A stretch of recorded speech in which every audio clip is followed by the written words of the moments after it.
1945년 5월 8일 베를린은 더 이상 숨을 쉬지 못했습니다. 거대한 잿더미 속에서 독일의 군인들이 100개를 들고 나왔고 라디오 전파를 타고 퍼진 단어는 무조건 항복. 그러나 진짜로 무릎 꿇은 것은 전차나 비행기가 아니었습니다. 눈에 보이지 않았지만 그날 세상을 지배하기 시작한 것은 총칼이 아니라 바로 언어였습니다. 전쟁은 끝났고 총성은 멈췄지만 미국의 영향력은 이제 막 시작되고 있었죠. 무기를 내려놓은 자리에 영어가 빠르게 침투하기 시작했습니다. 2차 대전 중 전쟁의 쐐기를 막는 노르망디 상륙작전에서 해변에 상륙한 미군 병사들은 총과 함께 영어라는 또 다른 무기를 들고 왔는데 미군이 주둔한 지역마다 표지판은 독일어나 프랑스어 대신 영어로 바뀌었고 라디오 방송국은 영어 뉴스와 팝송을 내보내기 시작했습니다. 영어는 그 순간부터 국제 정의의 언어, 다시 말해 승자의 언어로 자리 잡았습니다. 세계는 이미 새로운 언어의 체제에 적응해가기 시작해버렸죠. 2차 세계대전 동안 연합국은 하나의 팀이었지만 그 안에서도 은밀한 주도권 싸움은 벌어졌습니다. 영국은 자신들의 전통적 영향력을 지키려 했고 프랑스는 문화 언어로서의 자부심을 내세웠으며 소련은 자국의 위상을 과시하려 했습니다. 하지만 가장 중요한 건 누구의 언어가 국제회의에서 표준이 되느냐였습니다. 브레튼 우즈 테이블이라는 2차 대전 이후 세계 경제 질서를 완전히 재설계한 엽사적인 협상 공간이 펼쳐졌습니다. 그리고 이 자리에서 나온 결정이 바로 오직 미국 달러만이 금으로 교환 가능한 유일한 통화였죠. 이는 미국이 세계 경제 질서의 중심축이 되었다는 역사적 전환점을 의미했습니다. 그리고 곧바로 또 다른 세계대전을 막고자 만든 국제평화유지기구 UN 창설이 진행되었습니다. 바로 1945년 샌프란시스코에서 열린 UN 창설회의. 여기서 공식 언어로 채택된 것은 영어, 프랑스어, 러시아어, 중국어, 스페인어였습니다. 표면적으로는 5 언어가 평등했지만 현실은 달랐습니다. 사무국의 대부분 보고서, 협정문 초안, 연설문 작성은 영어로 이루어졌고 다른 언어는 그저 번역본일 뿐이었습니다. UN 내부 문서와 실무는 점점 영어 중심으로 정렬되었고 그 흐름은 곧 세계 외교의 언어 체계로 이어졌습니다. 독일에서는 히틀러의 몰락과 함께 영어 교재가 불티나게 팔렸습니다. 파괴된 학교를 재건하며 가장 먼저 열린 강좌는 잉글리시 클래스였습니다. 프랑스와 이탈리아, 벨기에에서도 영어 학원이 속속 생겨났고 전후 복구에 필요한 국제 협력의 중심에는 늘 영어가 있었습니다. 당시 유럽 청년들에게 영어는 더 이상 외국어가 아니었습니다. 그것은 생존을 위한 기술이자 미국식 기회주의로의 통로였습니다. 이제 영어를 말할 수 없는 이는 국제 무대에서 침묵해야 한다 라는 말이 현실화되었죠. 이 시기부터 등장한 할리우드 영화나 음악 등 대중문화도 유럽을 장악했습니다. 결국 사람들은 영어로 말하는 삶의 방식을 무의식적으로 받아들이게 되었죠. 이것이 바로 총 없이도 벌어진 정복이었습니다. 무력이 아닌 이미지로, 언어로, 문장 하나로 사람들의 사고와 생활을 바꿔버린 침투였죠. 1946년 뉘른베르크 재판, 나치 고위 간부들이 피고석에 앉았습니다. 하지만 통역이 부정확하거나 아예 생략되기도 했기 때문에 그들 중 몇몇은 법정의 절반도 이해하지 못했습니다. 당시 피고들은 우리는 무슨 말이 오가는지도 모른 채 죽음을 선고받았다 라는 말을 했는데 영어를 몰랐던 전범들은 그저 침묵해야 했고 영어를 모른다는 것 자체가 이제는 자신을 변호할 권리조차 빼앗긴 시대의 상징이 되어버린 것이었습니다. 영어가 전 지구적 언어로 퍼져나간 데는 또 하나의 사건이 크게 작용했습니다. 바로 영국이 세계 곳곳에 남겨놓은 수많은 식민지 유산인데요. 다시 과거로 돌아간 19세기 중반 한 영국 장교는 이렇게 말했습니다. 우리는 총으로 나라를 정복하지만 그 나라를 지배하는 것은 언어다. 대영 제국의 시대, 세계는 하나의 중심에서 뻗어나간 거대한 거미줄 위에 매달려 있었습니다. 런던은 태양이 지지 않는 제국의 심장으로 군림했고 영국은 군대와 항구, 증기선과 전신선을 통해 육지와 바다를 넘나들며 세계를 하나로 묶었습니다. 하지만 진짜 지배는 언제나 눈에 띄지 않는 방식으로 이루어졌습니다. 1835년 영국력 인도, 영국 관리 토머스 베빙턴 맥컬레이는 인도 교육에 대해 다음과 같은 보고서를 올렸습니다. 우리는 피부는 갈색이되 생각과 취향, 언어는 영국인인 사람을 키워야 한다. 그 결과 인도의 공립학교, 행정학교, 대학에서는 영어로 수업을 듣고 영어로 시험을 치고 영어로 보고서를 썼습니다. 그렇게 인도는 영어를 배우지 않으면 출세할 수 없다는 현실을 뿌리내리게 되었죠. 비단 인도만의 일이 아니었습니다. 나이지리아, 케냐, 우간다 등 아프리카의 수많은 식민지에서도 영어는 초등학교 입학부터 강제로 주입되었습니다. 하지만 제국이 떠난 후 상황은 더 복잡해졌습니다. 1950년대와 60년대 대영 제국의 식민지들이 속속 독립하면서 많은 이들은 이제 영어는 사라질 것이라고 생각했습니다. 하지만 현실은 정반대였습니다. 오히려 영어는 독립 이후에도 국가의 공용어로 자리 잡기 시작했습니다. 그 이유는 단순했습니다. 다양한 언어를 사용하는 국가들에서 영어는 가장 정치적으로 중립적인 언어였기 때문입니다. 예를 들어 인도에서는 힌디어, 벵골어, 타밀어 등 수십 개의 언어가 경쟁했습니다. 이 중 하나만을 국어로 삼으면 나머지 언어 집단이 반발할 수밖에 없었습니다. 결국 인도는 영어를 헌법상 공용어로 유지하기로 결정했습니다. 나이지리아도 마찬가지였습니다.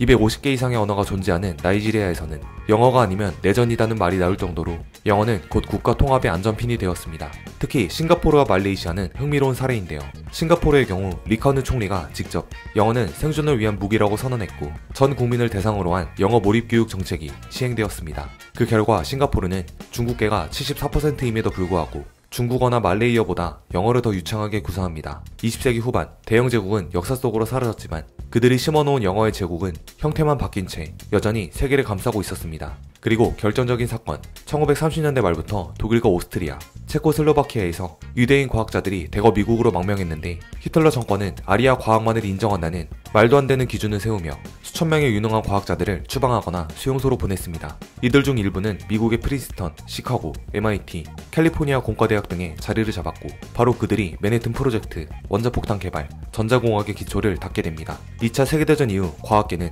미국 중심으로 재편되었고 대다수의 주요 연구자금과 프로젝트가 미국에서 출발했습니다. 이 과정에서 국제 학술지들이 영어로만 논문을 받기 시작했고 SCI에 등재되려면 영어 논문이어야만 가능해졌습니다.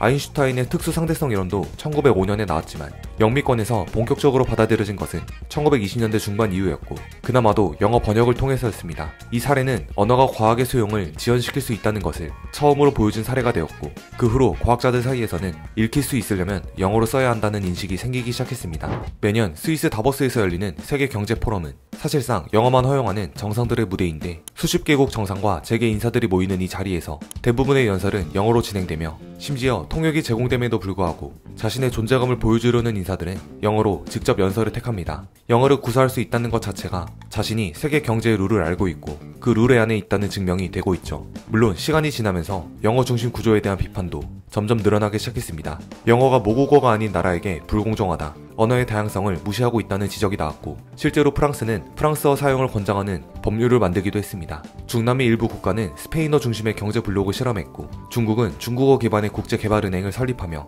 새로운 흐름을 만들고자 시도했지만 여전히 대부분의 국제거래는 영어를 중심으로 이루어지고 있습니다. 총칼로도 자본으로도 이루지 못한 완전한 지배, 그것은 바로 언어로 사고의 구조까지 바꿔버린 영어의 침투에서 이루어졌습니다. 영어의 지배는 여기서 끝나지 않았습니다. 현대에 들어와 곧 세상은 디지털로 넘어갔고 그 세계에서도 기본 언어, 시스템 언어, 주소의 언어로 자리를 굳히게 됩니다. 이메일에서 골뱅이 모양의 문자는 누구에게 보낸다는 의미의 접속사 at이 사용된 것이고 인터넷 주소의 마지막 .com, .org, .net 등 전미사들 역시 각각 상업을 뜻하는 커머스, 조직을 뜻하는 오르가니제이션, 통신망을 뜻하는 네트워크가 사용되었습니다. 전 세계 수십억 인구가 의미조차 모른 채 영어 구조를 받아들이는 대표적인 사례가 되었죠. 즉, 전 세계는 이 틀에 스스로 맞춰야만 연결될 수 있었습니다. 그렇다면 영어는 세계를 언제까지 지배할 수 있을까요? 사실 지금 이 순간에도 영어를 흔들고자 하는 수많은 움직임이 진행 중입니다. 2020년 기준으로 전 세계에서 가장 많은 사람들이 모국어로 사용하는 언어는 중국어입니다. 그 수는 무려 13만 명 이상인데 하지만 여기에는 결정적인 차이가 존재합니다. 중국어는 국가 내부에 집중된 언어라는 점입니다. 중국이라는 거대한 단일 언어권 외에는 실제로 공용어로 채택된 국가는 거의 없고 국제기구, 외교 현장, 과학기술, 인터넷에서는 중국어의 사용률이 매우 낮습니다. 스페인어는 세계에서 두 번째로 많은 국가에서 공용어로 사용되는 언어입니다. 멕시코, 콜롬비아, 아르헨티나, 스페인 등 전 세계 5억 명 이상이 일상 언어로 스페인어를 사용하고 있습니다. 하지만 결정적인 문제는 스페인어권 국가들이 국제 정책 결정과 기술 패권에서 후순위에 머물러 있다는 점입니다. 대부분의 국제 표준, 무역 규약, 연구 논문은 여전히 영어로 발표되고 세계 상위 100개의 기업의 본사는 영어권 국가에 몰려 있습니다. 스페인어는 영향력 있는 문화 언어지만 지구의 시스템 언어를 대체할 정도의 경제, 정치적 기반은 갖추지 못했습니다. 마지막으로 자동 번역기의 등장과 영어가 필요 없는 시대에 대해 이야기해볼게요. 인공지능 번역기, 특히 구글 번역, 딥L, 챗GPT의 등장은 영어를 몰라도 국제소통이 가능하다는 착각을 불러일으켰습니다. 하지만 여기에는 중요한 맹점이 존재합니다. 영어를 중간 언어로 삼아 언어 간 중개를 수행하기 때문에 한국어에서 아랍어로 번역하더라도 그 내부 프로세스는 한국어에서 영어로 다시 영어에서 아랍어로 바꾸는 구조라는 것입니다. 이것은 곧 영어가 모든 언어 간 연결의 허브 역할을 계속하고 있다는 의미입니다. 즉 AI 시대는 영어의 몰락이 아니라 오히려 영어가 디지털 사고의 핵심으로 더욱 깊게 자리 잡는 시대를 뜻합니다. 그렇다면 영어의 미래는 정말 안정적일까요? 여전히 일부 학자들은 다음과 같이 경고합니다. 영어는 현재 가장 영향력 있는 언어지만 미국이 흔들리면 영어도 함께 흔들릴 것이다. 영어의 절대 권력은 결코 영원하지 않다고 말이죠. 하지만 현실은 다릅니다. 미국의 힘이 약해지더라도 영어는 이제 독자적으로 유지될 수 있을 만큼 시스템화 되었습니다. 즉 영어는 이제 미국 없이도 혼자서 굴러갈 만큼 모든 분야에 침투해버렸으며 이미 글로벌 운영 체제 수준으로 정착했기 때문에 당장 약해질 가능성은 매우 낮습니다. 영어가 어떻게 세계를 지배하게 되었는지를 아는 일은 지금 우리가 살고 있는 세계의 작동 방식을 이해하는 일이기도 하는데요. 과연 다음 시대를 지배할 언어는 무엇이 될 것인가? 그리고 그 시대에서 우리는 어떤 언어로 사고하고 어떤 언어로 살아갈 것인가요? 세계가 이렇게 영어로 돌아가는데도 아이러니하게도 우리는 읽을 수는 있어도 말하지 못한다는 현실에 머물러 있습니다. 수년을 배워도 입이 떨어지지 않는 이유는 사실 단순히 영어를 몰라서가 아니라 실제로 말해볼 기회가 없었기 때문인데요. 대부분의 사람은 말하고 싶은 마음은 있지만 틀릴까봐 주저하고 어떻게 시작해야 할지 몰라 부담을 느낍니다. 실전에서 써볼 기회가 없으니 결국 아는 영어는 쌓여도 말하는 영어는 늘지 않죠. 그런데 이런 문제를 아주 현실적으로 해결해주는 도구가 있습니다. 바로 스픽인데요. 스픽은 단순한 문장 암기나 테스트 학습이 아니라 실제 상황에서 영어로 말하는 연습을 할 수 있도록 설계되어 있습니다. 지금 보시는 장면은 여행 중 길을 잃은 상황을 가정한 실전형 프리토킹입니다. Hi, I think I'm lost. Can you help me find the nearest subway station? Of course. Where are you currently? Do you see any street signs or landmarks? I see a big white church at a cafe called Luna Coffee. Great. The nearest subway station is just 2 blocks from there. Head straight and turn right at the traffic light. Could you please explain that in a bit more detail? Sure. Walk straight from the church. When you reach the traffic light, turn right. The subway station will be on your left in about 2 minutes. 앱 속 장면처럼 언제 어디서든 실제 영어처럼 말하기를 연습할 수 있는 환경이 바로 스픽의 핵심인데요. 틀린 문장은 실시간으로 교정해주고 원하는 주제로 자유롭게 대화를 이어가며 인터뷰, 여행, 프레젠테이션 등 어떤 상황에서도 유연하게 연습할 수 있습니다. 무엇보다 AI인데도 정말 사람처럼 자연스럽게 반응해서 처음 말하기를 시도하는 분들도 부담없이 시작할 수 있죠. 지금도 영어는 전 세계를 움직이는 언어입니다. 과거 제국주의의 도구였던 영어는 이제 글로벌 경제, 과학, 기술, 심지어 SNS까지 지배하고 있습니다. 이런 시대에 영어를 읽고 해석하는 능력만으로는 부족합니다. 진짜 중요한 건 직접 말할 수 있는 실력입니다. 하지만 우리는 수년간 영어를 배워도 입을 여는 게 어렵습니다. 그 이유는 단 하나, 말할 기회가 없었기 때문이죠. 그래서 지금 필요한 건 매일 실제로 입으로 영어를 말해보는 훈련입니다. 스픽은 바로 이 부분을 실전처럼 도와주는 영어 말하기 앱입니다. 현재는 100일 챌린지 프로모션이 진행 중이라 2025년 12월 31일까지 총 100일간 학습을 완료하면 특별한 보상이 제공됩니다. 영어를 잘하고 싶은 마음 누구나 갖고 있습니다. 하지만 중요한 건 그 마음을 매일 말해보는 습관으로 바꾸는 것입니다. 하루 20분, 오늘부터 스픽과 함께 머릿속 영어를 말하는 영어로 바꿔보세요.